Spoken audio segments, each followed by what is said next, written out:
him a ride. And he doesn't do a whole lot of racing anymore, just an occasional start in the Nationwide Series last year, and then I think he ran Pocono, which was his first truck race in a long time last week.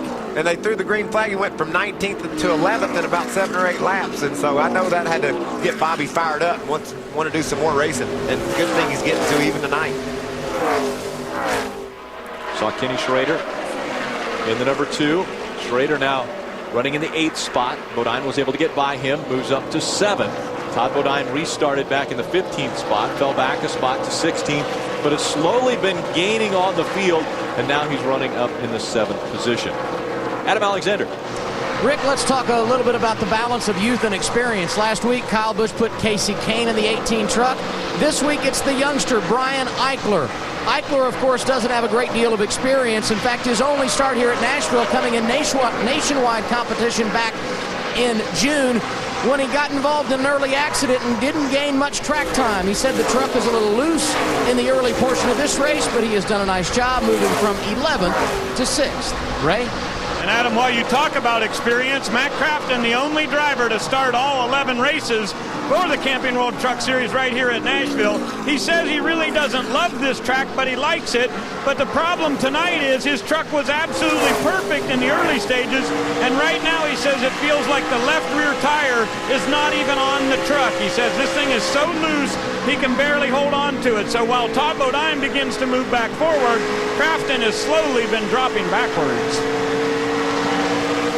I sure am glad he thought it was perfect early in the going, because I did too. I thought he was going to drive up there and win the darn race, and now he can't get going anywhere. But it's a little fun if these trucks were falling off loose instead of tight, as we typically see here. Ray Carthacane to the outside as we see Matt Crafton taking that position away. Timothy Peters is putting on a impressive performance now as he has over a 3.5-second lead over Eric Almirola, and he's going by the slower lap traffic. Timothy Peters started off the season winning in Daytona, and it looked as though he was going to be a very tough competitor for the championship, as his first 4 races were all top 10 finishes. Well, after that point, he fell a bit in the standings, but now battling back, looking for that second win of the 2010 season.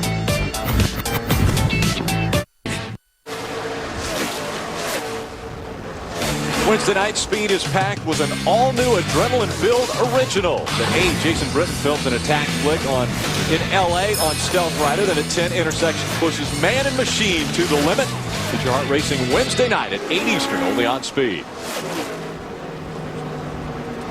Welcome back to Nashville Superspeedway. Timothy Peters now has a 3.5-second lead over Eric Almirola. You can see he just went around Mario Goslin, the tire monkey. He's in the 15th spot. Mario's a lap down now, so Timothy's setting a blistering pace here in the early going. Phil, when they run laps in clean traffic, he's still about 2/10 better than anybody. And there's our second place truck right there. Eric Almirola, the only driver in the field with 2 wins this season. Eric had an 8th place finish here back in April when we were here the first time. Guy running 3rd is the cat I was arguing with you about, Phil. Do we need a hug, or are we okay? No, we're good. Okay. I think we're good. I think Hornaday can still win this championship. He's proven he's got a strong truck tonight. He's running in the 3rd spot. Austin Dillon driving number 3. He's running in the 4th position. He's the first rookie of the year to get back into victory lane in the Camping World Truck Series. He was able to win earlier this year at Iowa. Johnny Sauter right now runs in the Timothy Peters on pit road. Great job. Makes his way to pit road. He got down on pit road very aggressively. Looked like he got his truck down to speed properly, but darn, he did it fast. Adam, you ought to have seen that truck come onto pit road. He looked ready. I'm going to tell you what, he has been ready behind the wheel tonight, Michael. He has had no complaints, maybe just a little loose. They're going to make a slight air pressure adjustment, but he said, I don't want you to do much. His first pit stop of the night coming under green at lap 60. 4 tires and fuel to Ray Dunlap. Well, Adam, down on my end, they told Austin Dillon go 1 more lap, and he said this thing's out of fuel. It came at the perfect time as he was exiting the corner and able to come down pit road. They're going to go with 4 tires on that Bass Pro Shop Chevrolet. They're going to make an air pressure adjustment in the right rear. And Austin said he really loves the way it's rolling through the corner. A little bit tight on exit. 33 is coming down pit road too. Ron Hornaday talking about he would really like to have a track bar adjustment on his Chevrolet. We see Ken Schrader has come to pit road, and he rolls off right as Hornaday's coming to his pits. Let's check in with Adam on the 7. And that would be the 7 of Justin Lofton, another one of our Rookie of the Year contenders. He said it was tight in the early portion of this race, but it got better as the run continued. It will be a 4-tire stop under green for him. Now let's go back up and hear about Crafton's pit stop with Ray. Well, remember, Adam, I was telling you how Crafton said he didn't feel like that left rear was in at all. You see a wedge adjustment happening on this Menard Chevrolet. A bit of a hang-up for them to get the left rear tire hung. When you're making that wedge adjustment, that guy's very busy. He rolls away. Back to you, Adam. And Brian Eichler got in sideways to make his green flag pit stop. Lap 62 is when he got the call. He said a little bit loose early in the run. 4 tires on the stop for him, and the 18 is away. Ray? Half a pound air pressure in the right rear for Eric Almirola. They went down 1 round on the track bar. He rolls back off pit road. He cycle around on lap 63. Check this out, guys. Watch how aggressive Timothy Peters gets to pit lane. You think one of these races ain't hard to win? You've got to be on your game. And watch how hard he comes to pit road. Sliding the tires all the way to the commitment cone. You have to be down to speed by the time you get to that yellow line, that pink cone. And, man, he barely did it. And he knows how much speed can be gained or lost coming in and out of the pits. Meanwhile, this cycles back on top of nine. Remember, because of that flat tire, he was able to pit under that caution lap 19. So he has probably at least another 15 laps that he could go and maybe catch a bunch of these guys a lap down. Right now we only have 6 trucks on the lead lap. Oh, Ryan and a spin. Sieg turns around. It looks like he was trying to get onto pit road. Now you see, guys, that's what Timothy Peters almost did. Yeah. He was really close to doing what Ryan Sieg did. The caution is going to fly. Todd Bodine was just about to come to pit road. He was off turn 4 down low. He saw the caution fly, and he stayed on pit. He stayed on the racetrack. Oh, big crash. Big crash for Mario Goslin in the number 12, that tire monkey number 12. Obviously into the wall. You see Mario taking the steering wheel off. He's already got the window net down, so he'll be climbing out of that race truck. This is going to be a huge break for Todd. Obviously, Timothy Peters is right behind Todd, so he will be our Aaron's lucky dog. But we're going to only have about 7 trucks on the lead lap here when we resume this race. Well, Todd was coming to pit road himself. Looks like Mario's mad at somebody. Look at him.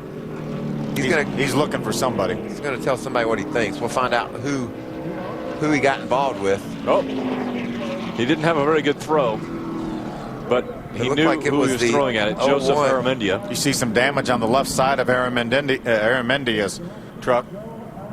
And Mario Goslin not happy at all. We want to take a look at this. This is going to be the back of your screen when you see it happen.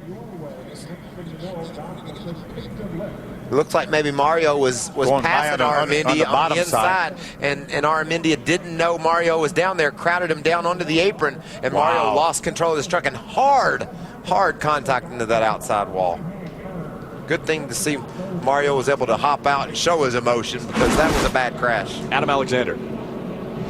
And he's not only feeling it from a competitive standpoint on the track, Rick, which all these drivers will do from time to time when they suffer a heavy crash, but he's feeling it in the pocketbook as well. As we all know who follow the Camping World Truck Series week in and week out, it is a low-funded effort for Mario Goslin and that entire 12 bunch. In fact, I talked to him in the garage this morning. They had lost an engine in the opening practice. He said, this is really going to push us to the limit to go to a backup engine, and now this on track, it certainly could have a long-term effect for this race team. Take another look at what just happened on the racetrack. See, Mario Goslin went to the bottom of Joe Aramendia, and it got down on the apron. It looked like Michael, and when he did, he lost control of the back end, made hard contact. He's just expressing his displeasure with the Aramendia there and trying to fling something at him. But darn, after such hard contact, that's into the concrete too, Phil. You can see there's no safer barrier on that part of the racetrack, and I'm just glad Mario was okay. What's happened here? That's Brent Raymer right there. He's right at the entrance to pit road. I would say Brent may be out of fuel. Like he's got it again. No, he is out of fuel, Yeah. Rick. That's when it maybe picked up a little bit of gas and he could shoot forward a little bit. Brett was having a good run, was on just one lap off the pace in the top 20 before these problems happened. NASCAR's bringing the field down pit road because of the damage. Watch this. Now Mario's a right-hander. He's going to pick up a brake hose that came off his little bit of a fling, a little sidearm, like a Fred Lasher used to play for the Tigers back in the 70s. Well, he just recognized the truck he was looking for too late to really get to really time it good enough to get the hit